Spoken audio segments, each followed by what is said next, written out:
నవీన గారు, ఇంతకు ముందులో మనం కులాంతర వివాహాల గురించి మాట్లాడుకున్నాం. వేరే వేరే రిలీజియన్స్‌లో మ్యాచ్ ఫిక్స్ చేసుకుంటే ఏంటి అనేది మాట్లాడుకున్నాం. కానీ ఇప్పుడు నా ప్రశ్న ఏంటంటే, ఒకటే కులానికి చెందిన వాళ్ళు వేరే వేరే స్టేట్స్ నుంచి సంబంధాలు కుదుర్చుకుంటున్నప్పుడు కల్చరల్ డిఫరెన్సెస్ రావా?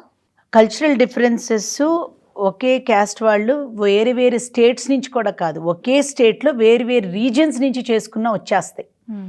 ఇప్పుడు తెలంగాణ పద్ధతులు ఆంధ్ర పద్ధతులు ఒకేలాగా ఉండవు. అట్లాగే తమిళనాడులో చెన్నై వైపు ఉన్నవి, ఇప్పుడు మదురై స్టేటు రాజపాలయం అటు పక్క ఉన్నవి వేరేగా ఉంటాయి. కర్ణాటకలో ఉంది, చిత్రదుర్గ వైపు ఉన్నవాళ్ళు, ఈ సిటీ బేస్లో ఉన్నవాళ్ళు డిఫరెంట్గా ఉంటాయి.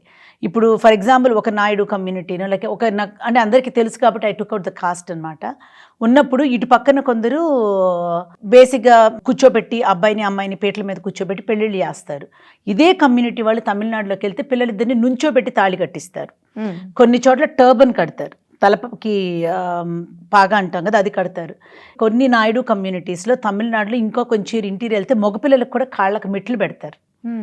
కల్చరల్ డిఫరెన్స్ 2 స్టేట్స్ మధ్యలోనే కాదు, ఒకే స్టేట్లో ఉన్న డిఫరెంట్ రిలీజియన్స్లో కూడా వస్తుంది. అది ఒక్క కల్చరల్ డిఫరెన్స్, ఒక్క పెళ్ళి తంతు ఒక్కటే కాదు రూప. ఇప్పుడు పెళ్ళిళ్ళు కొన్ని చోట్ల ఏంటంటే, కొన్ని చోట్ల అబ్బాయి వాళ్ళు పెళ్లి చేస్తారు, కొన్ని చోట్ల అమ్మాయి వాళ్ళు ఖర్చు పెట్టుకుని పెళ్లి చేస్తారు, కొన్ని చోట్ల ఇద్దరు కలిపి 50-50 అని చేస్తారు. ఇప్పుడు సంబంధం కుదుర్చుకుని అన్నీ అయిన తర్వాత వీళ్ళు ఇక్కడ ఇప్పుడు ఆంధ్ర తీసుకున్నామంటే యూజువల్గా ఆడపిల్లాళ్ళు పెళ్ళి, మగపిల్లవాళ్ళు నోము నోసి రిసెప్షన్ లాంటిది ఇచ్చుకుంటారు. సో అవన్నీ మళ్ళీ పెళ్లి మాటలు మాట్లాడుకునేటప్పుడు డిస్కషన్స్కి రావు, మ్యాండేటరీగా అది యాక్సెప్టబుల్గా తీసేసుకుంటారు. ఇప్పుడు అలాంటి స్టేట్స్ మారినప్పుడు ఇవన్నీ కూడా కూర్చుని మాట్లాడుకోవాలి. మాకు ఇట్లాంటి చాలా బ్యాడ్ ఎక్స్పీరియన్సెస్ అవుతాయి. తమిళనాడులో మద్రాసులో ఒక సంబంధాన్ని రాజపాలయంలో ఒక అమ్మాయికి ఇచ్చి మ్యాచ్ మాట్లాడినప్పుడు అన్నీ అయిపోయినాయి.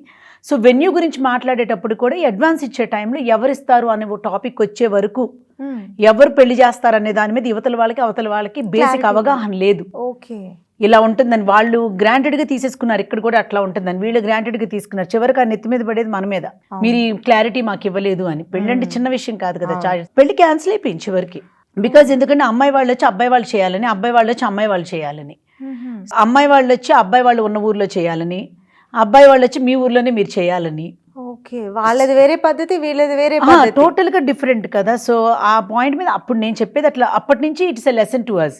ఇట్లాంటి స్టేట్స్ డిఫరెంట్గా ఉన్నప్పుడు మేము వాళ్ళకి డిఫరెంట్గా కమ్యూనికేట్ చేస్తాం. తర్వాత వాళ్ళ ఇష్టం, వాళ్ళ ఫినాన్షియల్ కెపాసిటీని బట్టి వాళ్ళు మాట్లాడుకుని అడ్జస్ట్ చేస్తారు. కానీ middle class and below middle class line వచ్చినప్పుడు మాత్రం it's a big thunder strong for them అనమాట. చాలా పెద్ద ఇష్యూ అయిపోతుంది. తర్వాత ఫుడ్ హ్యాబిట్స్, ఇప్పుడు same Naidu families from Andhra and Tamil Nadu తీసుకుంటే అక్కడ సాంబారు, రసం, పొరియల్ అని అట్లా పెట్టి ఒక ప్రాపర్ మీల్, రోజు ఒక మీల్ ఉంటుంది అట్లా డిఫరెంట్గా. ఇక్కడ మనకు వచ్చి తొక్కిడి పచ్చళ్ళు అయ్యని ఉంటాయి.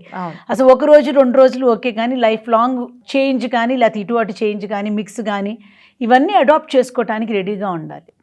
సో ఫ్యామిలీస్ ఒక్కటే కాదు, there is so much inside it in the same communities also to understand and adjust. అందుకే అంటున్నా, కులాంతర వివాహాలు, రిలీజన్ మారి చేసుకోవటాలు ఇవనేది పర్సనల్ ఒపీనియన్. కానీ అది సేమ్ క్యాస్ట్లో చేసుకున్న, డిఫరెంట్ క్యాస్ట్లో చేసుకున్న, రిలీజన్లో చేసుకున్న, చేంజ్ ఆఫ్ ప్లేస్ వచ్చినప్పుడు చాలా అడ్జస్ట్మెంట్స్ చేసుకోవాలి, ప్రతి విషయంలోనూ చేసుకోవాలి. పెళ్లి దగ్గర నుంచి ఇవన్నీ 1% కూడా నాకు తెలియదు. ఒక్కొక్కటి చెప్తుంటే ఓ ఇవి ఉంటాయా అని నాకు షాక్. పెళ్లి దగ్గర నుంచి లైఫ్ లీడ్ చేయటం వరకు ప్రతి దానిలోనూ కొన్ని పద్ధతులు ఉంటాయి.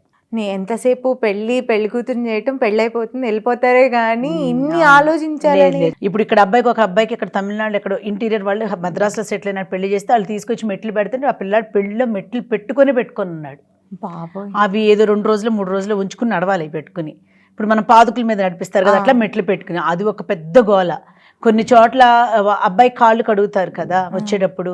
సో ఆ అమ్మాయి వాళ్ళు వచ్చి మేము ఇట్లా మా అబ్బాయి వంగుని అబ్బాయి కాళ్ళు మా కల్చర్లో ఇట్లా లేదు, మేము ఇట్లా అంతా అబ్బాయి కాళ్ళు కడగమంటారు. సో వీటిల్లో మనకు సంబంధం లేకపోయినా మనం అప్పుడు ఆటలు ఇబ్బందులు వచ్చినప్పుడు మనం డెఫినెట్గా గుర్తొచ్చేస్తూ ఉంటాం. So handling a match making thing is not easy. ఈ కల్చరల్ డిఫరెన్స్ కూడా ఏంటంటే, మనం అవతలాల గురించి కొంచెం స్టడీ చేసి వాళ్ళ కల్చర్ గురించి తెలుసుకుని అది మనం అడాప్ట్ చేసుకోగలమా లేదా అన్నది తెలుసుకుని వెళ్ళటం బెటర్. ఓకే.